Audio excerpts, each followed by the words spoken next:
Dans cette petite vidéo, on va tenter de définir ensemble qu'est-ce qu'une transformation thermodynamique ou la transformation d'un système thermodynamique. Alors ici, le diagramme représente des transformations quelconques. C'est un diagramme PV, pression, volume. Alors on va regarder, en fait, c'est la pression exprimée en fonction du volume. Il faut faire attention, car d'habitude, quand on vous dit qu'on va regarder un diagramme X, Y, X est l'axe des abscisses, et Y, celui des ordonnées. Et donc, quand on vous dit un diagramme XY, c'est Y en fonction de X. Ici, une particularité en thermodynamique, et dans toute la bibliographie que vous allez pouvoir voir en thermodynamique, on parlera d'un diagramme PV, mais les axes PV sont entre guillemets inversés par rapport à des axes XY. Faites donc bien attention, on n'a pas le même ordre des choses que pour un graphe XY. Alors, qu'est-ce qu'on représente ici? Eh bien, on a un état 1. Un état 1 qui, par exemple, pour un gaz, a une équation d'état qui permet de lier les différentes variables thermodynamiques de cet état. P1V1 est égal à RST1. On a la même chose pour l'état 2, P2V2 est égal à RST2. Par contre, pour aller de 1 à 2, ici on en a juste représenté 3 transformations quelconques, on pourrait emprunter le chemin rouge, le chemin bleu ou le chemin vert. Et en fait, pour connaître et caractériser ces transformations, on va besoin d'avoir d'une équation d'état ou d'une relation d'état. Alors, si on enchaîne plusieurs transformations, on va avoir ce qu'on appelle un cycle de transformation, un cycle thermodynamique. Alors, ce cycle thermodynamique, qu'est-ce qu'il nous montre? Eh bien, il peut être de deux types. Le cycle peut être ouvert ou fermé. Donc un cycle de transformation, c'est juste un enchaînement de transformations. Ici, celui qui est représenté, c'est un cycle fermé. Pourquoi? Parce qu'on va revenir de l'état 3 jusqu'à l'état initial 1 et pouvoir recommencer le cycle. On pourrait avoir un autre type de cycle qui serait un cycle ouvert où le fluide subirait une série de transformations, quelque chose comme ceci par exemple. On irait de l'état 1 à l'état 2, à l'état 3, à l'état 4, et puis plus rien. Et bien donc là, on aurait un cycle ouvert.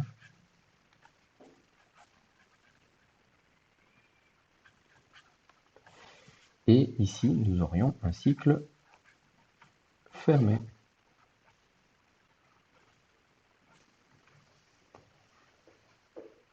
Les deux types de cycles, on y reviendra par la suite, sont très importants lorsque nous allons découvrir les équations du travail moteur.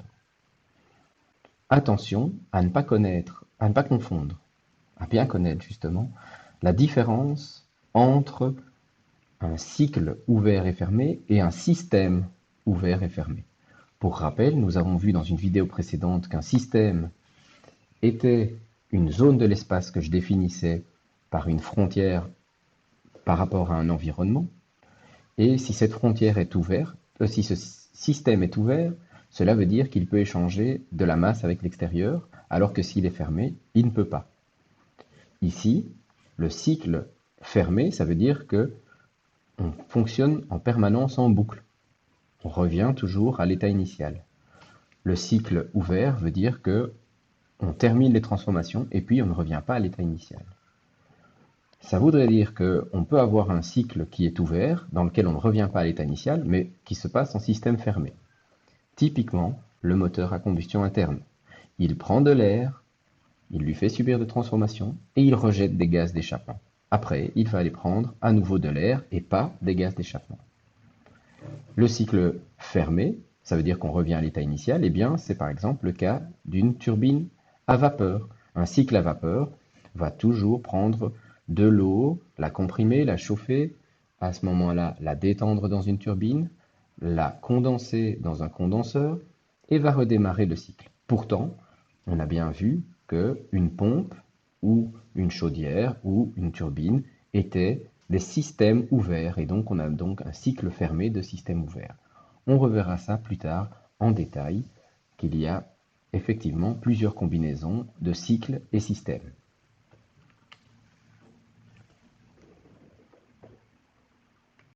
On va maintenant s'attarder à des transformations particulières du système. Quand je vous ai présenté les transformations, je vous ai dit que c'était des transformations qui allaient d'un point 1 à un point 2 et que pour pouvoir prédire comment on va de ce point 1 à ce point 2 et prédire quel est le point 2 lorsqu'on connaît le point 1, eh bien on a besoin de connaître la loi d'évolution. Il y a plusieurs transformations particulières que vous connaissez déjà. La première transformation particulière que vous connaissez, c'est la transformation isotherme. Transformation isotherme, pour rappel, c'est une transformation dans laquelle la température est constante. Pour un gaz, comme on a l'équation PV égale RS fois T, RS étant une constante liée au gaz, si T est constante, eh bien on aura la relation PV qui est égale à une constante. Dans quelles conditions est-ce qu'on a une transformation isotherme? Eh bien, on pourrait imaginer qu'on travaille dans un système fermé. Un système fermé, c'est quoi? Eh bien, c'est par exemple un piston, donc un piston dans lequel on pourrait avoir du gaz. Vous imaginez un piston dans lequel vous pouvez avoir du gaz. Un piston dans lequel on peut avoir une gaz, c'est par exemple une seringue ou alors une pompe à vélo. Qu'est-ce qui va se passer si on commence à augmenter la pression et qu'on commence à comprimer? Eh bien, un gaz qu'on comprime, celui-ci va chauffer. Eh bien, on pourrait imaginer qu'on refroidit très bien cette chambre de compression et qu'on a donc une pression qui est isotherme. À l'inverse, si on a ce piston qu'on détend, eh bien à ce moment-là, on pourrait avoir, on aurait normalement un refroidissement, mais on pourrait s'imaginer qu'on chauffe le piston en même temps pour essayer d'avoir quelque chose d'isotherme. Cet exemple du cylindre chauffé ou refroidi, est-ce que c'est quelque chose qui est plausible? C'est une hypothèse très idéaliste parce qu'on se rend bien compte que lorsque on va avoir une quantité de gaz qui va être comprimé dans un piston, donc je vais vous faire un petit dessin, bien on a à avoir un dessin en coupe, on va avoir ici du gaz dans un cylindre, un piston ici en dessous, et le piston va venir à ce moment-là comprimer le gaz. On se rend bien compte que l'entièreté du gaz va chauffer en même temps et que le seul endroit sur lequel on pourra venir refroidir le gaz, ce sera par l'extérieur. Et donc si on veut avoir quelque chose de constant, ça va être vraiment isotherme et la température maintenue partout, ça va être très difficile parce qu'on refroidit uniquement sur l'extérieur et l'intérieur, lui, va chauffer quand même. Et donc c'est quelque chose qui est très compliqué, mais on verra que c'est quand même une transformation qui est très intéressante à étudier. C'est une transformation, si on reparle un petit peu des diagrammes PV, qui sont, comme je vous l'ai dit, très importants en thermodynamique, en fait, c'est une transformation qui aura la forme, comme on a la relation PV égale une constante, eh bien on aura P en fonction de V qui est une constante sur V et qui est donc une hyperbole. Vous voyez ici les hyperboles qui sont représentées en bleu. Et donc dans un diagramme PV, l'isotherme ressemblera à une hyperbole. Faites bien attention, donc si je dis ok, je vais prendre une pression d'un bar à 300 Kelvin et je vais comprimer de manière isotherme. Qu'est-ce qui va se passer? Eh bien, je vais avoir ma pression qui augmente ici en suivant l'hyperbole. Et en fait, qu'est-ce qui va se passer lorsque je vais détendre? Eh bien, si on continue à maintenir cela sur une isotherme, on va revenir dans l'autre sens jusqu'au point ici. Pourquoi est-ce que je le précise? Parce que certains étudiants ont tendance à dessiner la compression dans ce sens-là, et puis à faire une détente dans ce sens-là, chose qui est impossible. Lorsqu'on a une isotherme, on va se balader sur cet isotherme dans un sens et dans l'autre, on ne va pas monter puis descendre, etc. L'autre transformation que vous connaissez déjà, c'est la transformation qui est l'isobare. Alors pour une isobare, qu'est-ce qu'on a? C'est une transformation qui est beaucoup plus simple. L'isobare, c'est une transformation qui va être une droite dans le diagramme PV. Alors si j'ai le diagramme PV ici, si P est constante, ça veut dire que je vais avoir une droite horizontale. Dans quelles conditions est-ce que je pourrais avoir quelque chose de constant? Un transfert de chaleur à pression constante. On pourrait avoir par exemple un ballon élastique que l'on chauffe. Le ballon va grandir et la seule chose qui retiendra le ballon, s'il est parfaitement élastique, c'est l'élasticité du ballon et la pression de l'extérieur. Une autre chose que je pourrais imaginer, eh bien, c'est un cylindre dans un piston à nouveau, et je n'aurai en fait ici que l'air atmosphérique et donc la pression atmosphérique ici qui viendrait pousser sur le piston si je le laisse complètement libre. Et donc si j'apporte de la chaleur, flux de chaleur Q, eh bien si j'apporte de la chaleur à mon gaz, celui-ci va avoir tendance à venir pousser sur le piston, mais toujours à la même pression. Et donc, ici, bien, c'est un transfert de chaleur à pression constante, c'est quelque chose qui est une hypothèse beaucoup plus réaliste que l'isotherme que je décrivais juste avant. Hop. Alors, la dernière transformation que vous connaissez, donc on vient de voir l'isotherme, l'isobar, et maintenant on va vous montrer en fait l'isochore. L'isochore, qui est celle dont on oublie parfois le nom, parce qu'en fait celle-ci, c'est isochore, c'est pour une transformation à volume constant. Alors, dans quelles conditions est-ce qu'on va pouvoir avoir cela? Eh bien, à nouveau, par exemple, un transfert de chaleur à volume constant. Alors là, l'isochore, c'est beaucoup plus simple à représenter, entre guillemets, à s'imaginer quel type de transformation je pourrais avoir. Eh bien, je prends par exemple, hop, une casserole à pression. Donc, vous voyez, ce sont les casseroles qui sont attachées sur l'extérieur, que je viendrai mettre sur une taque. Eh bien, on aura là une transformation isochore parce qu'on va venir chauffer ici en dessous de la casserole et le volume total à l'intérieur de la casserole, il est fixé. On aura par contre, bien sûr, si vous imaginez bien, une pression qui va augmenter ici à l'intérieur de la casserole à pression. Et pour ne pas que ce soit dangereux, il y aura ici une petite soupape de sécurité. Soupape de sécurité qui, lorsque la pression aura atteint un certain niveau, laissera passer en fait la vapeur ou le gaz qui s'échappe de la casserole parce que la pression est devenue trop élevée et fera ainsi rebaisser la pression à l'intérieur de celle-ci.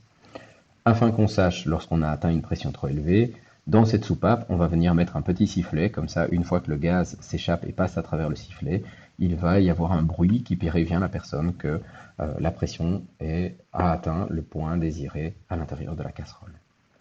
Dans le diagramme PV, très très simple, et aussi simple que l'isobar, on va avoir ici une droite non plus horizontale, mais une droite verticale. Voilà, ça c'était pour les trois transformations que vous connaissiez déjà. Un bref rappel pour vous montrer en fait que les transformations d'état, vous en connaissiez déjà. Maintenant qu'on a fait un rappel sur les transformations que vous connaissiez, on va regarder quel est l'intérêt de connaître ces transformations et leurs équations associées. On va reprendre un exemple qu'on a vu tout à l'heure, c'est-à-dire on va prendre un cylindre à l'intérieur, un cylindre dans lequel il y a un piston, et ce piston enferme un volume de gaz ici. Okay. La surface de ce piston est ici l'air A, et on sait que on chauffe ou on lâche ou autre, mais après avoir vraiment lâché ce piston et qu'il n'est juste plus tenu que par la pression atmosphérique, on remarque qu'il y a un déplacement de celui-ci d'une distance d.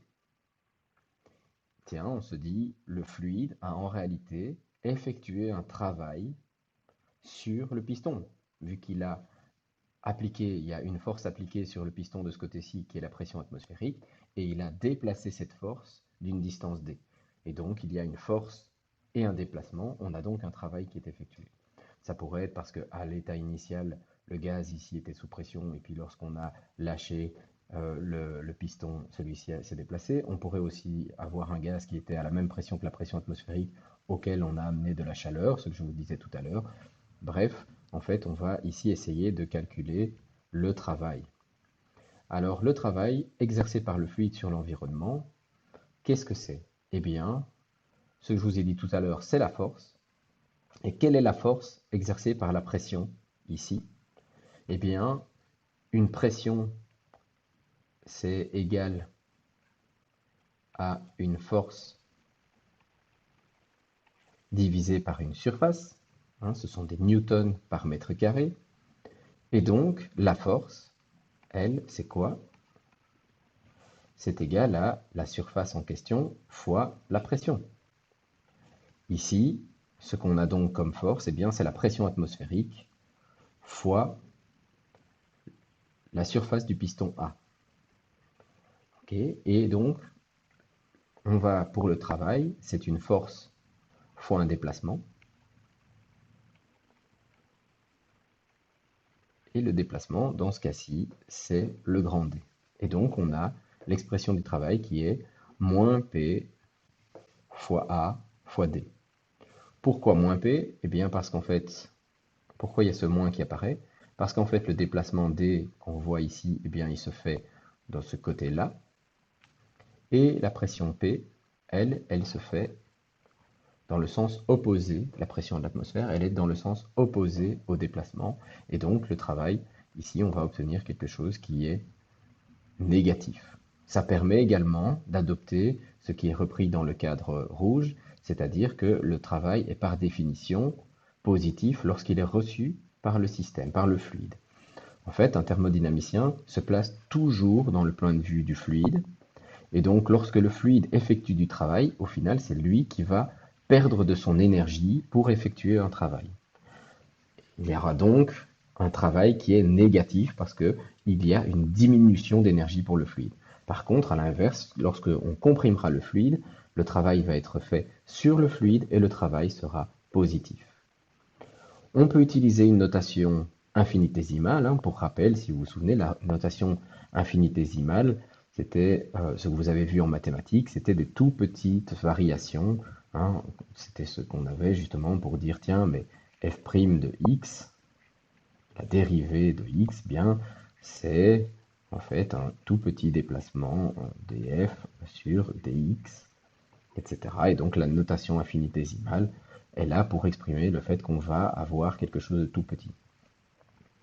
Pourquoi est-ce qu'on note une notation infinitésimale? Mais parce que justement, ici, là, on a pris, et c'est un exemple assez simple, une pression qui est la pression atmosphérique qui va être constante, mais quand on ne connaît pas l'évolution de la pression ou autre, eh bien, on verra qu'on va pouvoir utiliser quelque chose qui est dW et que après, on devra utiliser l'intégrale, donc l'ensemble des valeurs de cette pression sur l'intervalle étudié.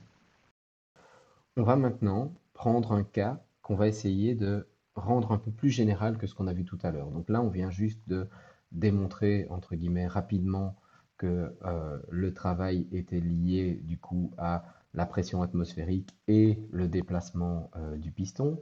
Mais on va prendre maintenant une pression qui est non plus la pression atmosphérique qui reste constante tout le temps, mais qui est une pression variable.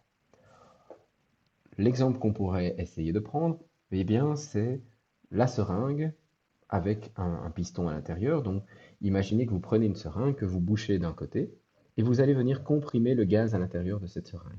Qu'est-ce qui va se passer si vous relâchez en fait ce gaz? Déjà, lorsque vous faites la compression, vous allez voir que la résistance n'est pas tout le temps la même, donc la force et donc la pression que vous exercez n'est pas constante.